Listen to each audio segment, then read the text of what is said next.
What's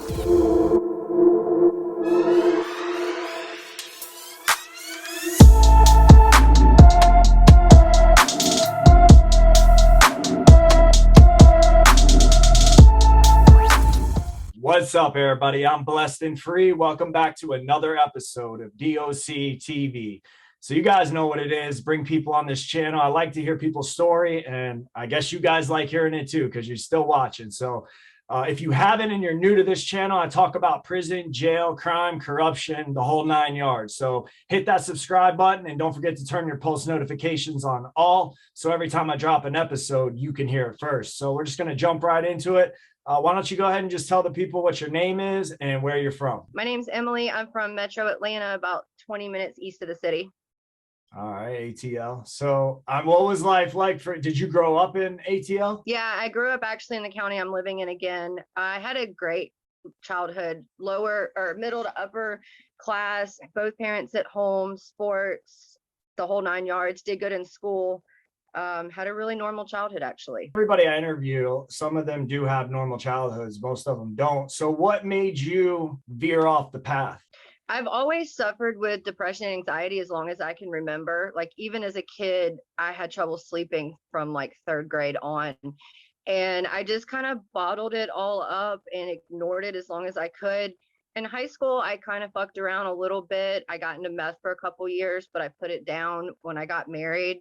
And I had a really normal 20s, actually. It wasn't until after my son was born, right before I was 30, that I kind of fell off the path. So would you consider yourself an addict then? Oh, absolutely. Absolutely, 100%. All right. So how did you do the meth for a couple of years then and put it down? That's not like your choice of drug? Or ironically, it is. Well, it's one of them, I'd say. I'm two different, heroin and meth are my drugs of choice, honestly, together. But I got into pain pills in my 20s, and I took Lortabs for almost 10 years, but I never escalated it. I always kept it low, kept where I could afford it. No one knew. And then when my son was born, I actually ended up divorcing my husband and losing my Loratab prescription. And Roxy's were just getting big at the time, so immediately hopped on the Roxy train and blew through all my money in 6 months. And then someone said, hey, you should try heroin. And that was also when I got back into doing meth, was right when I started doing heroin. Damn, those are two you're addicted to like the two of the most powerful drugs out there, man. That I know what you went through. So I don't know if the people know though that are watching. So I mean, explain to the people, like, when you were doing meth and heroin, what was going on in your life at that point? Because when you're doing that shit, like, you are just, living day by, sometimes hour by hour, like, and you spent all your money. So you kind of put yourself in like I don't know what the fuck to do position. So what did you do, like, to get through that? Well, it was gradual, of course. You don't wake up one day and are like, hey, I think I'll start banging heroin and meth today. It's gradual. At least I don't know anyone that does that. But it was like slowly over time, things fell apart. I managed to work 90% of the time that I was in active addiction. So over the last 6 years, I pretty much lost everything. I lost 2 houses, cars, relationships, self-respect, everything. I went from having it all to having nothing and living at my mom's house fresh out of jail. All right. So when was the first time that you went to jail? 2018 was the first time I got arrested. And see, I got lucky. I got cocky because I got arrested a few times and I managed to get off on the charges. My first arrest was a DUI and a Schedule I, which is heroin possession, but it was a legal search and seizure. So everything got thrown out and I just ended up with reckless driving. I got caught for shoplifting. The store didn't end up prosecuting, so it got thrown out. I had just a couple run-ins with good luck. And then 2019, my luck ran out. I got arrested in a Walmart parking lot at 4:00 in the morning. Someone called in that I was sleeping in my car. I'd actually just been evicted that day. And I wake up, my car's surrounded by cops. They're knocking on the window. They tell me to get out. And when I get out, a syringe falls out of my hand. I'd actually overdosed. They didn't Narcan me till I got to the jail. But yeah, so I got arrested. I had a Schedule I possession of methamphetamines, open container, all sorts of stuff. I got an attorney for that case and got put on probation, which I was really lucky to even get, but I violated that probation 10 months later with new possession charges. Damn. So when you first got arrested, like in 2018, and you went to jail, like that was your first time actually like sitting in jail for a minute then, right? Yeah, I was only in there for 5 days that time. I had a bond and everything, so I got bonded out pretty quickly. And I think that was more, I thought that'd be my wake up call, but it was way too easy to get out of, especially with the charges being dropped. It didn't feel real enough.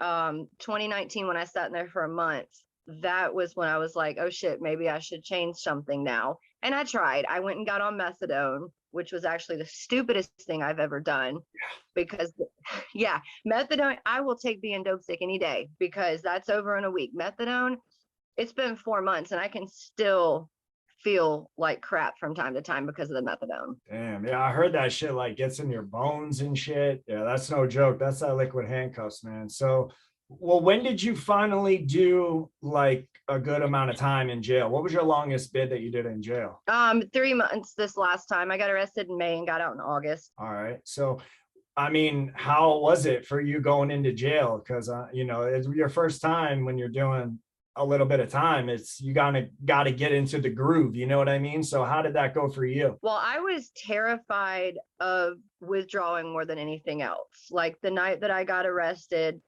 I called my brother to come get my car, and he's like, maybe you should consider some sort of treatment. And I'm like, if I live through this, I'll be willing to do just about anything. Because at that point, I was on 100 milligrams of methadone a day. I was IV heroin and meth addict. I was taking Xanax and drinking daily. So I knew that it was going to suck. And I had detoxed in jail before when I was there for 5 days. And at that point, they just pumped you full of benzos and let you sleep. Well, we had new medical providers that didn't do that this time.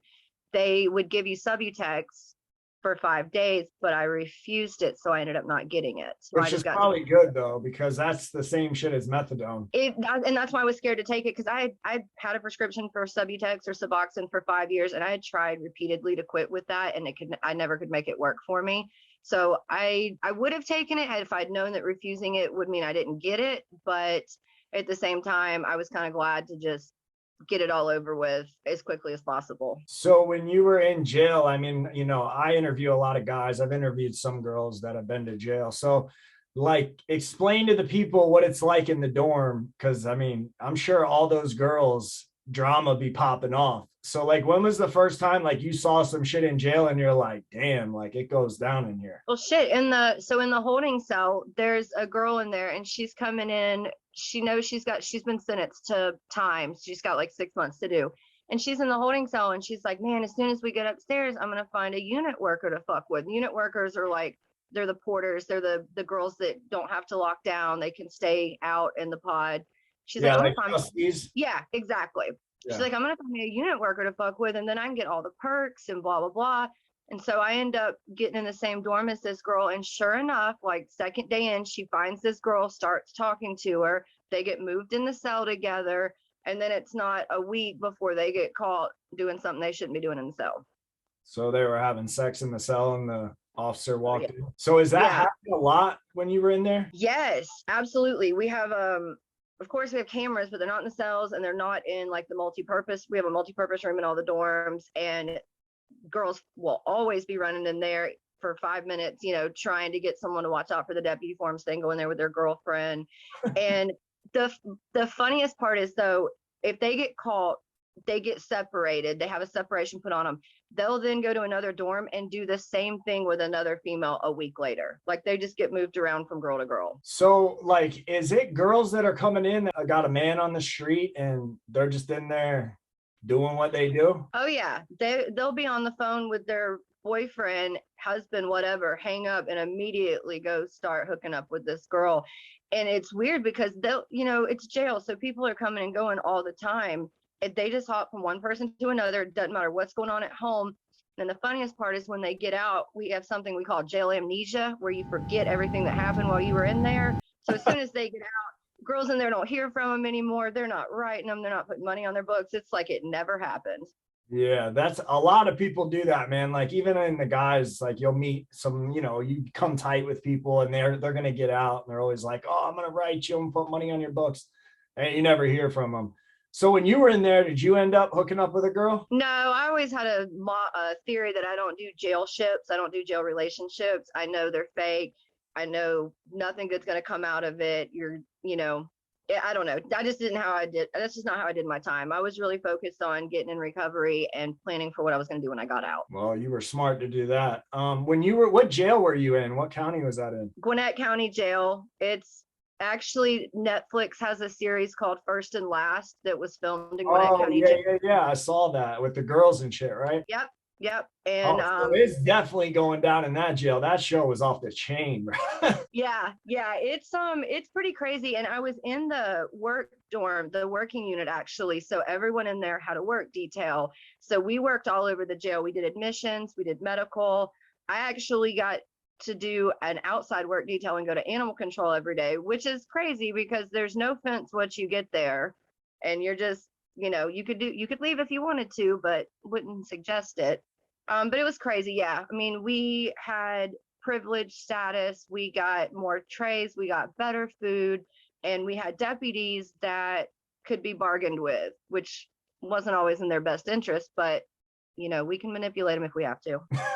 So I always hear about that. I see I've been in prison, obviously, and I've done the same shit with women officers. So like do you guys like plan this out, or is just like you just walk up to the officer station and you're like, so what's up? Oh no, there's ones you can learn. You learn who you can fuck with and who you need to leave alone. We had two that worked there and they were in a relationship with each other, two female guards, and they were young. I mean, they're 10 years younger than most of us in there, super young. And you could pretty much get away with just about anything. I mean, they tell you to stop doing something and then turn around and walk off, and you just keep doing it. So, Act like they don't see it. yeah, a lot of times they'd act like they don't see it. And it was interesting because you'd see inmates flirting with them, but then occasionally you'd see them flirting back. And you give us an inch and we're going to take them on. We're like, look, if we want to stay out late tonight, you're going to be the one to ask her. If we don't want to lock down after lunch, you're going to be the one to ask her. So Yeah. Same kind of shit, except the guys aren't trying to get the guy officers. They're just trying to get what they want. You know what I mean? Manipulating. I mean, obviously you're an addict and you've done some hardcore drugs. What was the worst time in your life that you went through due to drugs? that's easy. Christmas 2018, I had just started IVing drugs about a month before. I had this great idea that I could do so much less if I did it that way and it would save money, which never works out in the end.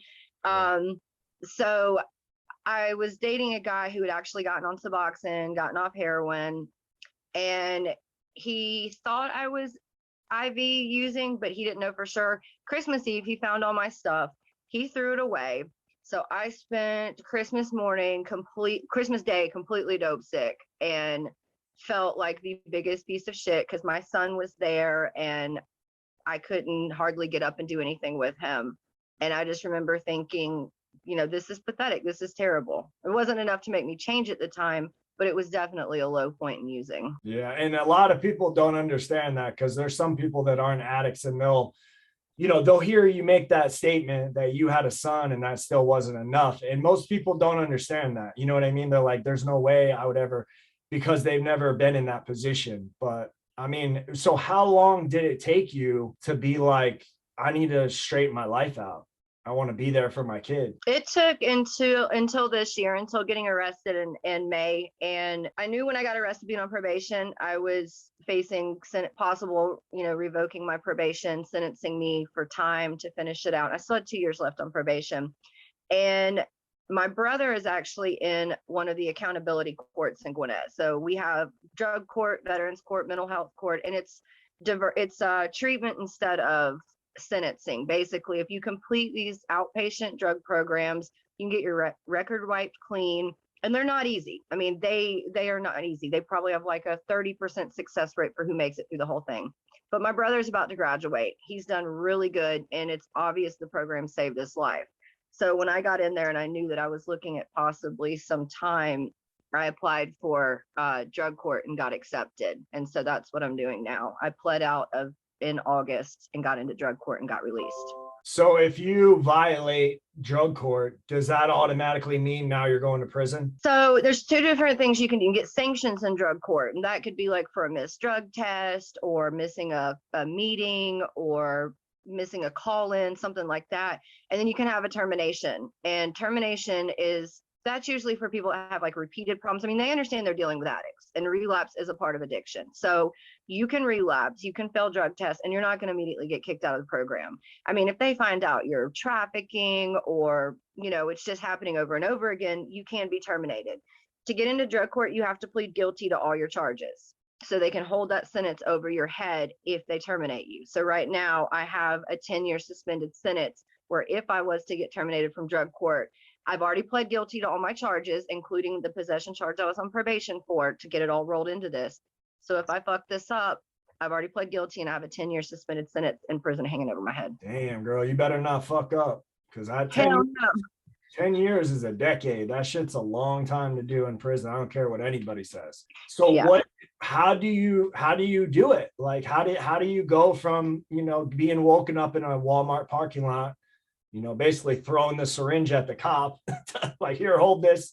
And and then you go to jail and you get in drug court and now you're doing better. Like, what makes you not want to go out and get fucked up? Is it the prison sentence, or are you just completely done with that lifestyle? It's both. So I'd say initially, I didn't want to do drug court. Let me put that out there. Like, I told my brother the night I got arrested, I'm like, I'll just go to prison. I'll just take my time.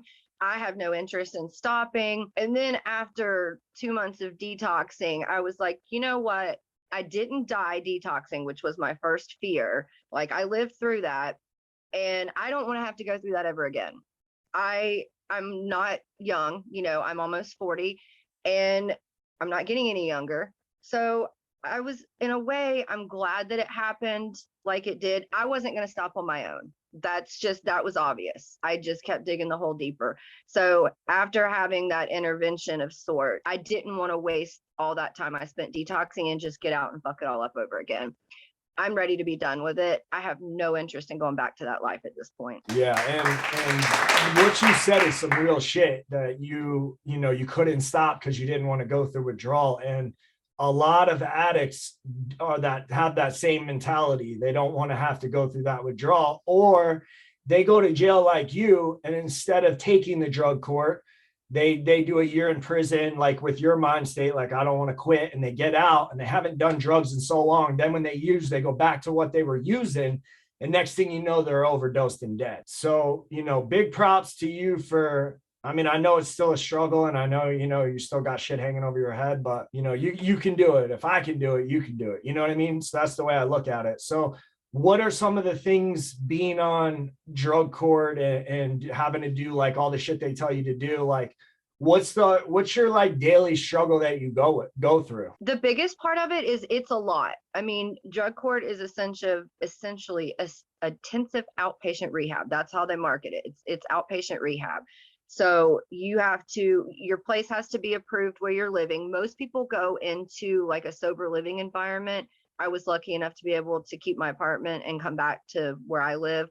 However, you have a surveillance officer. Police show up all the time checking on you to make sure you're at home. They can search your room. They can search the common areas of the house, and they do. They've already been here to check on me twice in a month. You never get over that anxiety. I don't think of the cops showing up, but I know I've had them do that, like show up at 10 o'clock at night. Next thing you know, they got flashlights looking in your closet and shit. I'm like, yo, it ain't that serious, homie. Like, right, exactly. I'm like, bring the dogs in. Don't have anything to hide, but you don't have to try to find something at the same time. Like, don't mess my shit up. So aside from the judicial side of it and the law enforcement side, you have the treatment side. So they're partnered with like a community health organization. We have classes 3 times a week at night. We have to attend a certain amount of NA or AA meetings. And in the first phase, which I'm still in, you have court every Friday. And it's all through Zoom right now, which is great. I hope it stays like that, because before you had to physically be there in person for all these meetings and appointments and stuff. Yeah, the Zoom definitely makes it easier on that as far as, and yeah, I mean, you said you dealt with like depression and anxiety. Do you have like anxiety, like social anxiety, or just like normal, I guess, anxiety? It's kind of both. I mean, it's more generalized anxiety. And that's another thing is through the organization that they partner with, like you can get treated for mental health issues. So like I was able to go and get on medication for depression and anxiety, and they coordinate that with drug court. So they're not putting you on anything you're not allowed to take, because we have a whole list of shit we can't take. We can't take Benadryl. Like, that's crazy. Yeah, I know. That's crazy. People get high on that shit. Like, I don't get that. I know. I didn't realize that was why. I was like, will they get too sleepy? They're like, no, if you take too much, you get high. I'm like, that's a sad day when you're getting high on Benadryl. Yeah. That's when you know your life's in fucking shambles. So what would you, out of everything, you know, like all the hardships and everything you've been through and your struggles, like if you could look back at yourself at 20 years old to where you are today, like what would you tell yourself knowing what you know now? The biggest thing and why I think I ended up where I was is that I didn't prioritize my mental health. Like if I had stuck with therapy or medication or whatever, instead of just putting it off and thinking it wasn't important, I don't think I'd be where I am today. I think it was just a culmination of not taking care of that, life stress, not knowing how to deal with stress, that ended me up where I am. All right. So, I mean, I get that. Well, how is your life today? Like, if you could describe to the people watching, because you've already described all the bullshit that you went through, like how different is your life today from when it was when you were in active addiction? I mean, it's already so much better. Just being able to wake up and not be dope sick, I don't think I'll ever get over how grateful I am for that. Even if you wake up and you don't feel 100%, it's so better than waking up and feeling like death every day and knowing that you've got to go take care of that before you can do anything else. So it's just a lot more peace. It's a lot more calm. I'm out of the chaos. I mean, I have a 9:30 curfew, but aside from that, I'm not out chasing shit all the time. I'm not always worrying about where the dope man is. And it's just so much more peace now. And even like with all the requirements of drug court, having to work, there's a sense of accomplishment every day that I get through it and I haven't used. Yeah, and you're earning everything you got now instead of, you know what I mean, like either somebody buying it for you, and that definitely helps too, because then you appreciate stuff more. Yeah, absolutely. And a big part of this is that I'm getting to be part of my son's life again. I haven't had custody of him since 2019 voluntarily, and my ex-husband's a great person, but he lives far away. So we're working it out now. I'm getting to see him again and spend time with him again. And that's something that I've missed a lot in the last few years. And just getting to be a part of him growing up is so worth it. Yeah, amen to that. Well, I want to thank you for coming on the channel. I know it's not easy to come on here and share like all your demons with everybody. But I'm proud of you. You changed your life. That's what I do on this channel, is bring people on that even if they're still struggling, they want to change. You know what I mean? And I think that's the biggest thing when it comes to addiction, is you got to want it. Nobody can want it for you. Right. Absolutely. You want to give a shout out to anyone? Probably to my brother. He's my OG. He's the reason I'm here. So I'll send him the video when it goes up. So shout out to my brother, Drew. You're the best. Yeah, that's what's up. And I hope you guys enjoyed this episode. Like I said, hit that subscribe button, like this video, and comment below. Do you guys like hearing stories like this of, you know, people changing their life? What do you want to hear about? Just comment below and turn your post notifications on all, so every time I drop an episode, you can hear it first. And with that is DOC TV, and we're out.